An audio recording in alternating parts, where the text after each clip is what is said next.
नशियाप और सभी संत यही कहते हैं कि मन से मुक्त हो जाने पर व्यक्ति को परमात्मा के नजदीक जाने में सरलता होती है। लेकिन मन से मुक्त होना असंभव सा लगता है।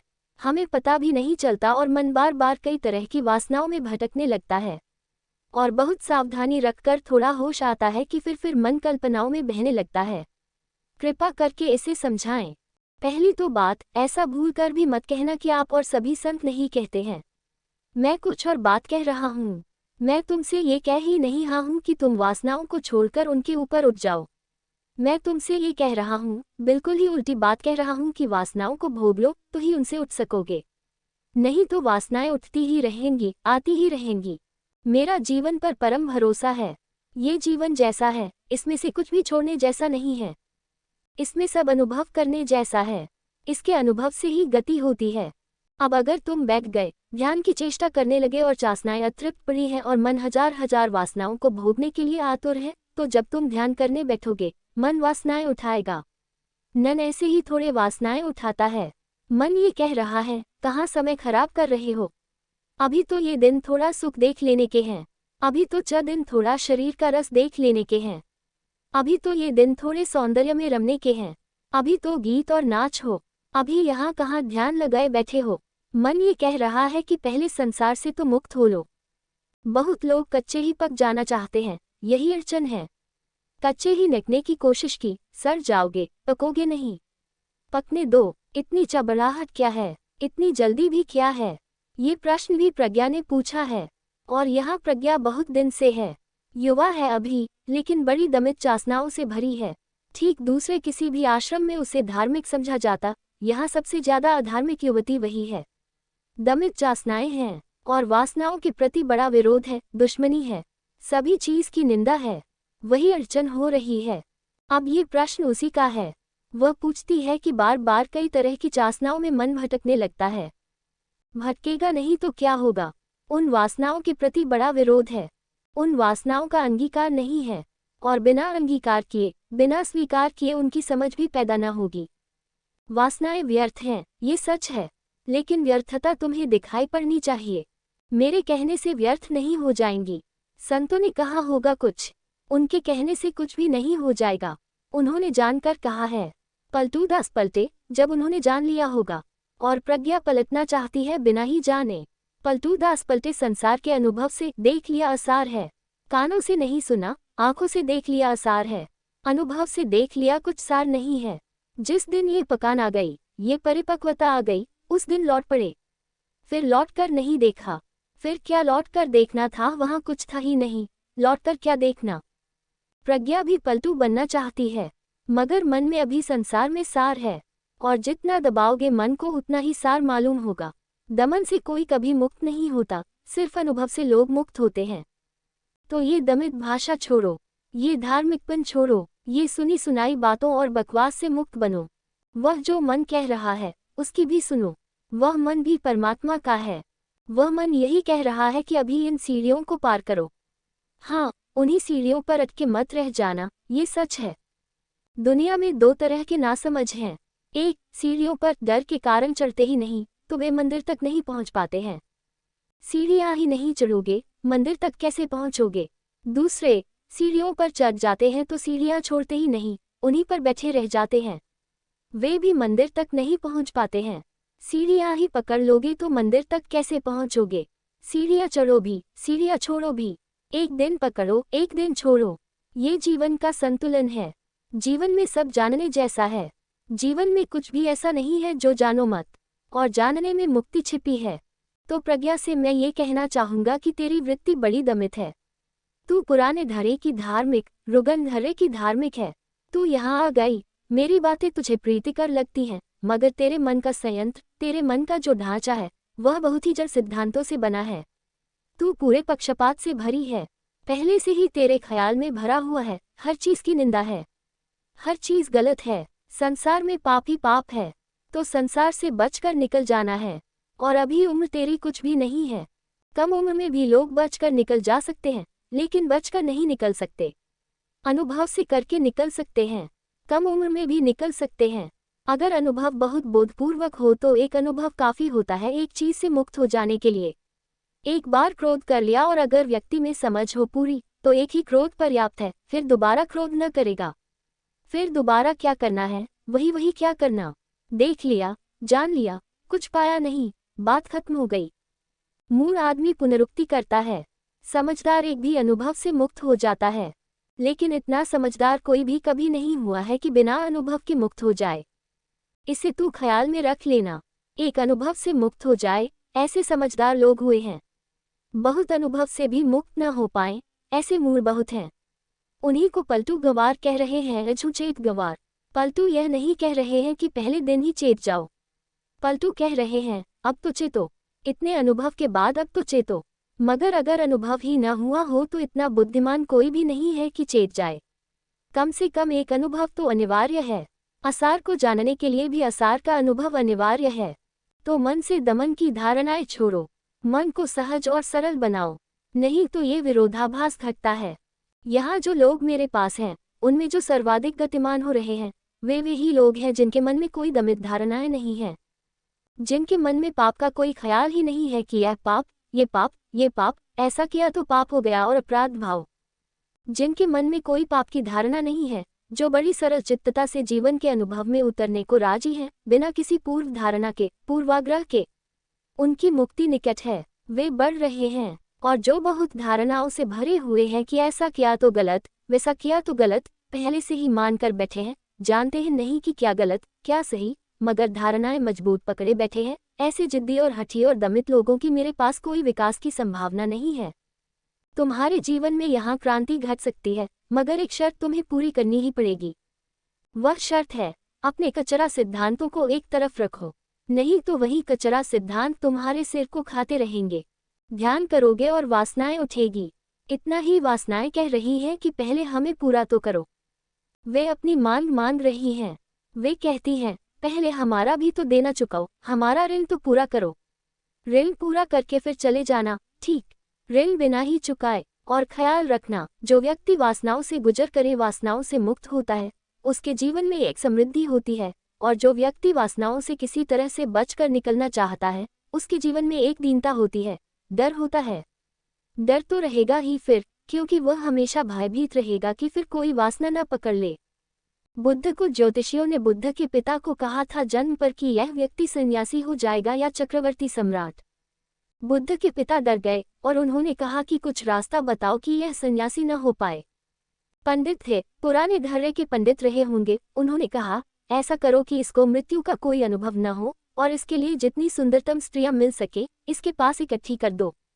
बचपन से ही इसको राग रंग में पलने दो, इसको बिल्कुल सुख वैभव में पलने दो, इसको दुख होने ही मत दो, इसको पता ही मत चलने दो कि जीवन में दुख होता है, मौत होती है, कि कोई आदमी बूढ़ा होता है।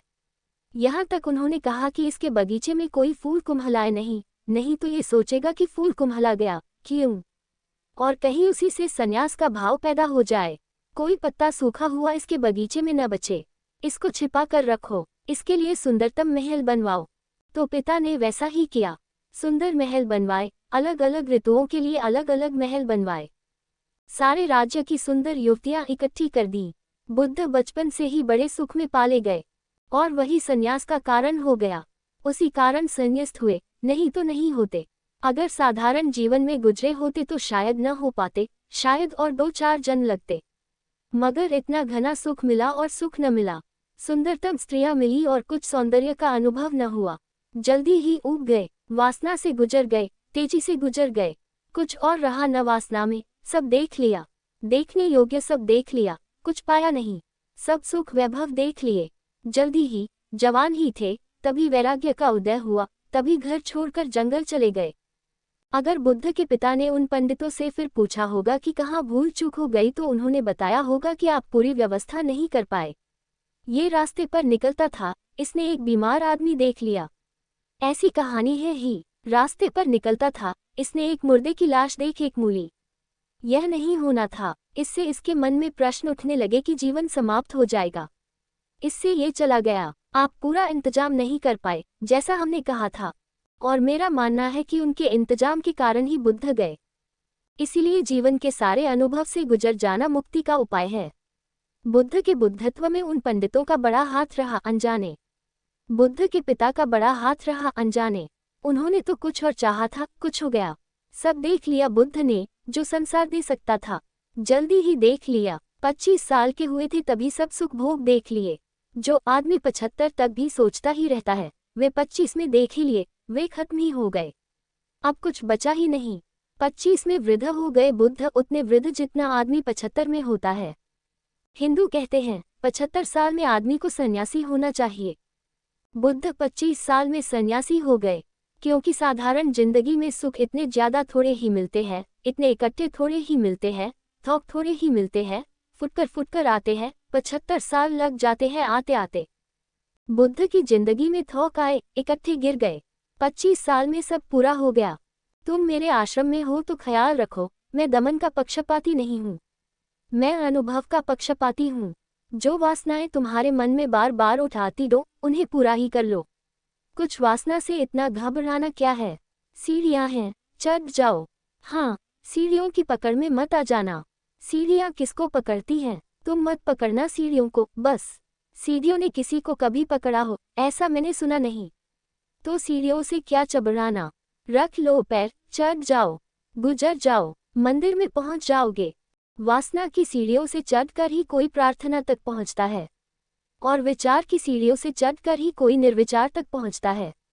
और संसार परमात्मा तक जाने का आयोजन है, चुनौती है। छोड़ो विरोध, छोड़ो दमन, छोड़ो नकार। पूछा है प्रज्ञा ने। आप और सभी संत यही कहते हैं। और सभी संतों का मुझे पता नहीं, क्योंकि तुम्हारे सभी संतों में बहुत नो संत हैं ही नहीं। तुम्हारे 100 संतों में एक आध संत होता है, 99 तो तुम जैसे ही रुगन और तुमसे भी ज्यादा महारुगन होते हैं। मगर उन 99 की भाषा तुम्हें समझ में आती है, क्योंकि वे तुम्हारे ही रोग की भाषा बोलते हैं। और वह जो एक है, उसकी भाषा तुम्हें समझ में नहीं आती। उन्हीं थोड़े से एक संतों को चुनकर मैं बोल रहा हूँ उनके ऊपर, ताकि तुम्हें छांट कर बता दूं कि कितने संत हैं। असंत तो बहुत हैं, इसलिए उनकी संख्या गिनना भी ठीक नहीं। संतों पर बोलता जा रहा हूँ। संत बहुत ज्यादा नहीं हैं। तुम्हारे सभी संत संत नहीं हैं, और प्रज्ञा के सभी संत तो हो ही नहीं सकते। इसके तो 100 ही संत रुगन और विक्षिप्त होंगे। इसको तो वही लोग संत मालूम पड़ेगी जो रुगन और विक्षिप्त होंगे, क्योंकि इसका चित्त, इसके सोचने का ढंग, इसकी विचार पद्धति, इसके तर्क की श्रृंखला दमन की है, शरीर विरोधी है, संसार विरोधी है। आप और सभी संत यही कहते हैं कि मन से मुक्त हो जाने पर व्यक्ति को परमात्मा के नजदीक जाने में सरलता होती है। मन से मुक्त हो जाने पर सरलता नहीं होती, मन से मुक्त हुए कि पहुँचे। अब और क्या सरलता, अब क्या कठिनता बची? मन से मुक्त हुए कि जाना जाता है कि हम सदा से परमात्मा में ही थे। मन को पकड़ लिया था, इसलिए भूल भटक हुई जा रही थी। लेकिन मन से मुक्त होना असंभव सा लगता है। असंभव रहेगा ही। प्रज्ञा, जिस ढंग से तू मुक्त होना चाहती है, हो नहीं जाएगी। जिस ढंग से तूने मुक्त होना चाहा है, कोई कभी नहीं मुक्त होता। जिस ढंग से तू मुक्त होना चाहती है, उस तरह से लोग विक्षिप्त होते हैं, मुक्त नहीं होते। विमुक्ति का यह मार्ग नहीं है, विक्षिप्तता का मार्ग है। मन से मुक्त होना असंभव है, अगर अनुभव न हो। मन को अनुभव करना ही होगा, मन के दुखों से गुजरना ही होगा, मन के सुखों को जांचना ही होगा। अंततः पाया जाता है कि मन में कोई सुख नहीं है, सब दुख ही दुख है। मगर ये तो अंततः पाया जाता है, ये पहली घड़ी नहीं। जिंदगी में ख्याल रखो, जिंदगी कुछ ऐसी नहीं है, कुंजी की किताब नहीं है, गणित की किताब नहीं है, जिसमें सामने प्रश्न लिखे होते हैं, उल्टा कर देखो तो पीछे उत्तर लिखे होते हैं। छोटे छोटे बच्चे ऐसा कर लेते हैं। जल्दी से देख लिया उत्तर, अब उत्तर भी मालूम है, प्रश्न भी मालूम है, मगर बीच की विधि मालूम नहीं है। अब बड़ी झंझट में पड़े। अब सब मालूम है उन्हें, जो भी जरूरी है। प्रश्न भी मालूम है, उत्तर भी मालूम है, और बी की विधि का कोई पता नहीं है। अब सीढ़ी लगाने की मुश्किल हो गई। ठीक, उत्तर भी बेकार है। क्या करोगे इस उत्तर का? यह उत्तर तुम्हारी ही विधि से आना चाहिए, तो ही उत्तर है। उत्तर चुराए नहीं जा सकते हैं। जिंदगी की इस पाठशाला में नकल नहीं की जा सकती। तुम्हारे सामने कोई सद्गुरु भी बैठा हो तो भी तुम उसके ही उत्तरों से काम नहीं चला सकते। तुम्हें अपने उत्तर खोजने ही पड़ेंगे।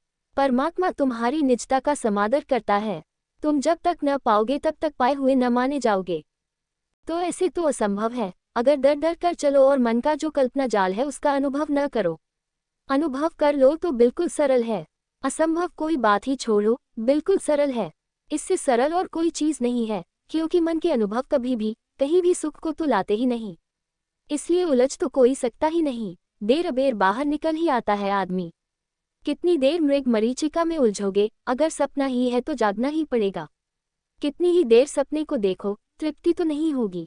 ऐसा समझो कि एक आदमी रात सोया, उसे भूख लगी, दिन में उपवास किया है, रात सोया, भूख लगी है और वह सपना देख रहा है कि राजमहल में निमंत्रण हुआ है, भोजन के लिए बैठा है, बड़े स्वादिष्ट भोजन बने हैं, खूब भोजन कर रहा है, करता ही जा रहा है, लेकिन इससे भी तो कोई तृप्ति तो होने वाली नहीं है।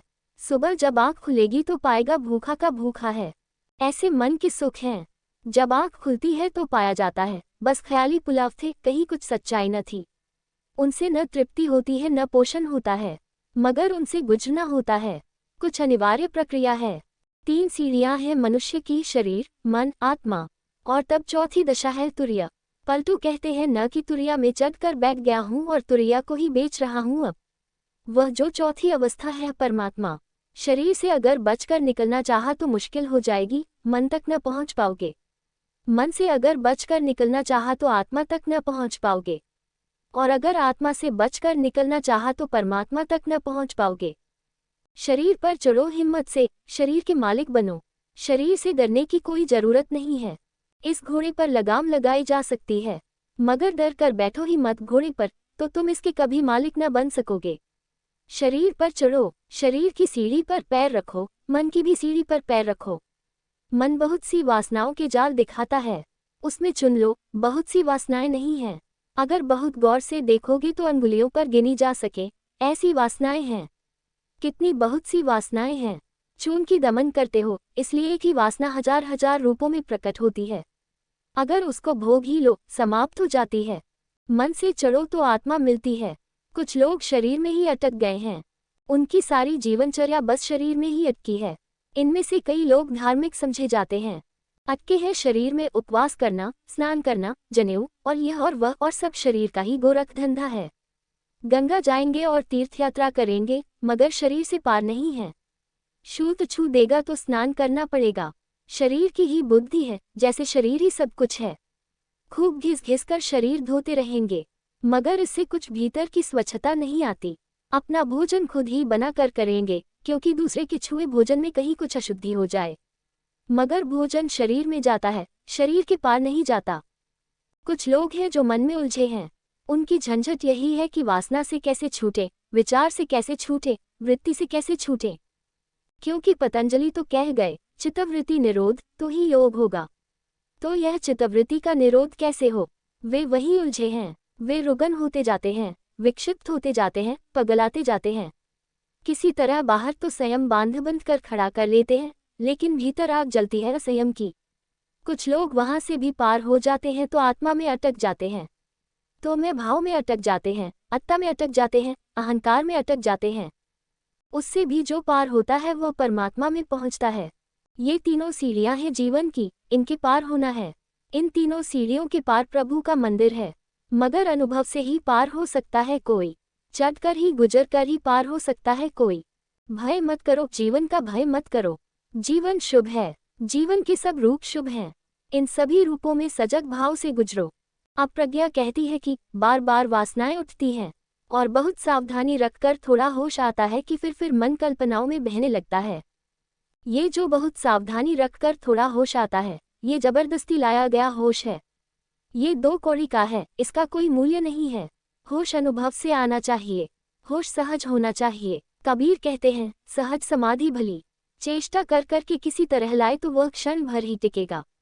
वह ऐसा ही होगा जैसे कि मैं तुमसे कहूं कि फलां आदमी को प्रेम करो और तुम चेष्टा करके कर भी लो प्रेम, तो कितनी देर टिकने वाला है? जरा भूले कि फिर प्रेम होगा तो टिकेगा, चेष्टा करने से कैसे आएगा?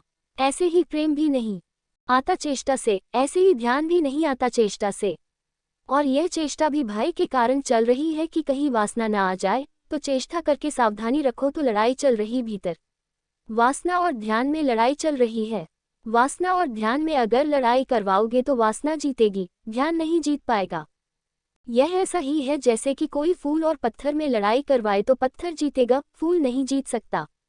हालांकि फूल ऊंची अवस्था है और पत्थर नीची अवस्था है, लेकिन ये ख्याल रखना कि जब भी तुम नीचाई ऊंचाई में लड़ाई करवाओगे नीचाई जीतेगी, ऊंचाई नहीं जीतेगी। क्योंकि ऊंचाई कोमल होती है, फूल जैसी होती है। जीवन में क्षुद्रताओं से विराटताओं को मत लड़वाना। लठ लेकर सितार से मत जूझ जाना, नहीं तो लठ जीतेगा, सितार हार जाएगा।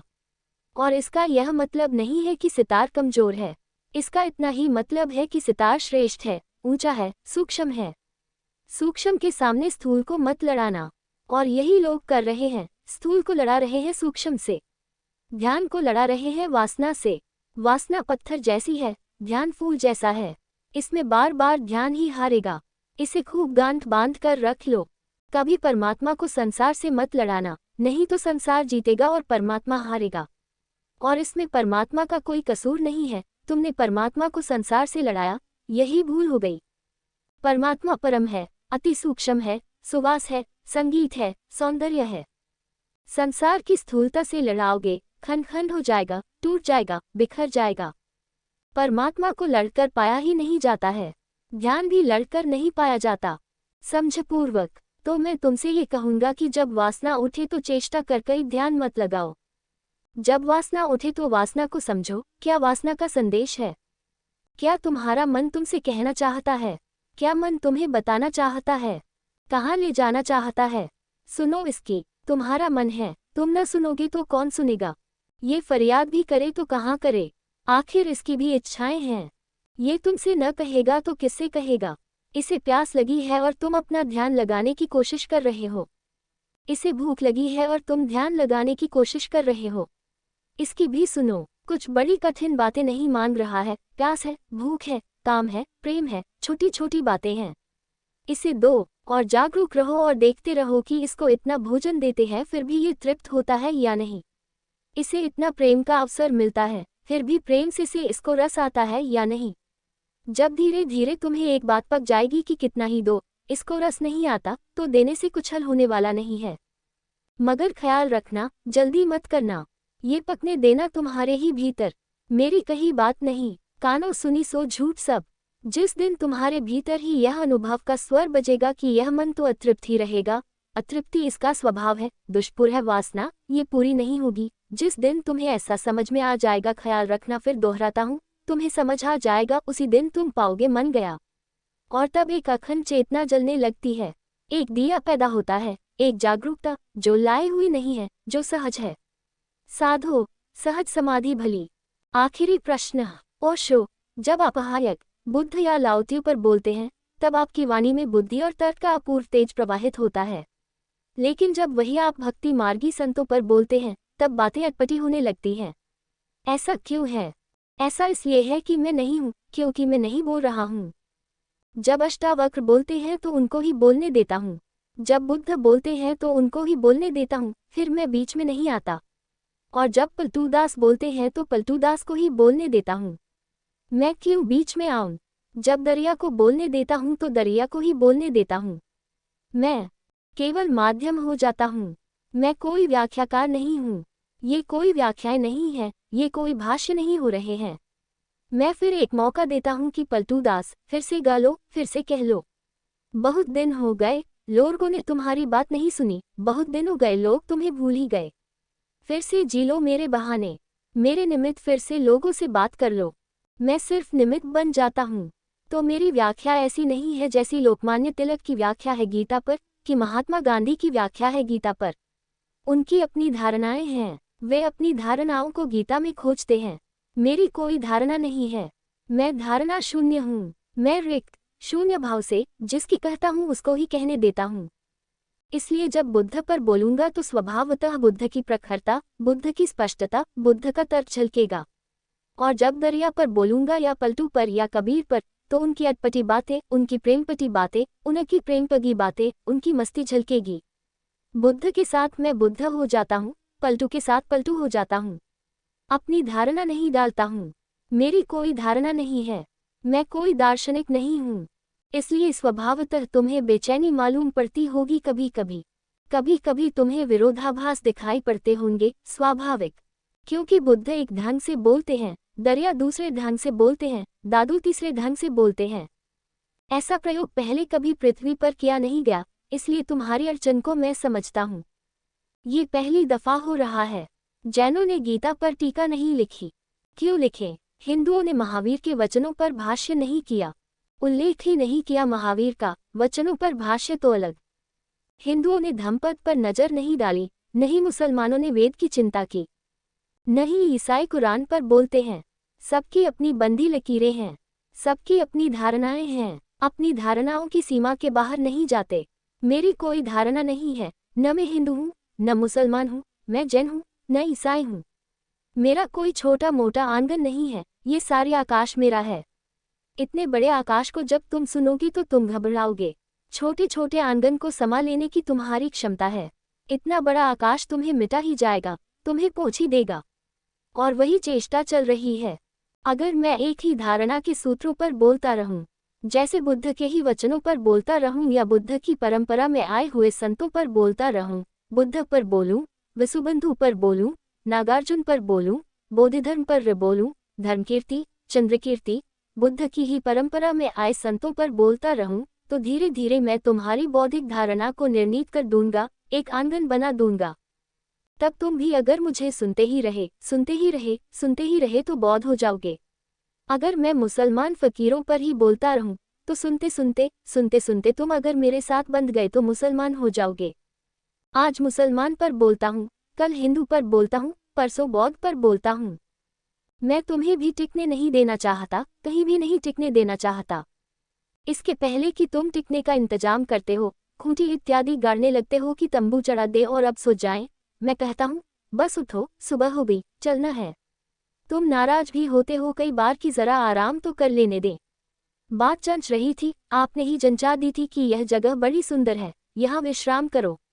आपकी ही बात मानकर, पहले तो आपकी बात मानने में झंझट थी, किसी तरह मानकर खूंटी इत्यादि गाड़कर, मैदान साफ करके बिस्तर इत्यादि लगा ही रहे थे, चूल्हा इत्यादि चढ़ा ही रहे थे कि चलने का वक्त आ गया। कारण है, गिरा हमारा सुन्न में, अनहद में विश्राम। कहीं टिकने न दूंगा, अनहद में विश्राम। जहां तक हदें हैं, वहां तक नहीं टिकने दूंगा। जिस दिन तुम कहोगे अब आकाश ही हमारा तंबू, पृथ्वी ही हमारा बिछौना, सब धर्म हमारे और हम सब धर्मों के, जिस दिन तुम ऐसा कहोगे उस दिन कहूंगा, अब मजे से सो जाओ, अनहद में विश्राम आ गया। जब तक तुम्हें देखूंगा कि तुम आंगन बनाते हो, तुम जल्दी में हो बहुत, तुम बड़ी जल्दी करते हो, तुम एक बात पकड़ते हो, कहते हो बस ठीक आ गया घर, जैसे ही मुझे लगा कि आ गया घर, तुम्हें पकड़ में आ रहा है कि मैं तुम्हारे घर को तोड़ने में लग जाता हूँ। तो कभी बुद्धि की बात करता हूँ और कभी बुद्धि अतीत, कभी अटपटी बातें, कभी तर्क की और कभी अतर्क की। तुम्हें कहीं रुकने नहीं देना है। ये प्रयोग पृथ्वी पर पहली बार हो रहा है, इसलिए तुम इससे अपरिचित हो। तुम्हारे अपरिचय के कारण तुम्हारी अड़चन आती है, परेशानी आती है। तुम किसी तरह जल्दी से कोई धारणा बना लेना चाहते हो। तुम कहते हो, कोई भी बात एक दफा ठीक से कह दे कि यह ठीक है, ताकि हम निश्चिंत हो जाएं। तुम तलैया बनना चाहते हो और मैं चाहता हूं कि तुम सरिता बनो। बस यही मेरे और तुम्हारे बीच संघर्ष है। तुम कहते हो, जल्दी से हमें बता दे कि यह जगह ठीक, आ गया ठीक स्थान, हम एक तलैया बन जाएं और मजे से रहें, फिर हमें सताओ मत, अब फिर यह कहो मत कि आगे बढ़ो, चलते ही चलो, चलते ही चलो। मैं चाहता हूँ तुम सरिता बनो, क्योंकि सरिता तुम बनो तो ही सागर मिले। तलैयों को कहीं सागर मिलता है? तलैयों में ही तो तुम पड़े हो और परेशान हो रहे हो। वही तो पलटू कहते हैं कि जैसे जैसे पानी सूखता जाता है, मीन तड़पती है। तलैया सूखने लगती है, मछली को कोई मारने वाला पकड़ ले जाता है और तलैया के स्थान पर जहाँ कभी जल हुआ करता था, सिर्फ सूखी हुई मिट्टी पड़ी रह जाती है, मिट्टी के ढेले पड़े रह जाते हैं, फटी हुई जमीन पड़ी रह जाती है। जानिए दो देव, नहीं तो पत्थर। सरिता बनो, बहाव बनो, कहीं रुको मत। कोई जगह नहीं है जहाँ रुकना है, रुकना ही छोड़ दो। गति बनो, गत्यात्मक बनो।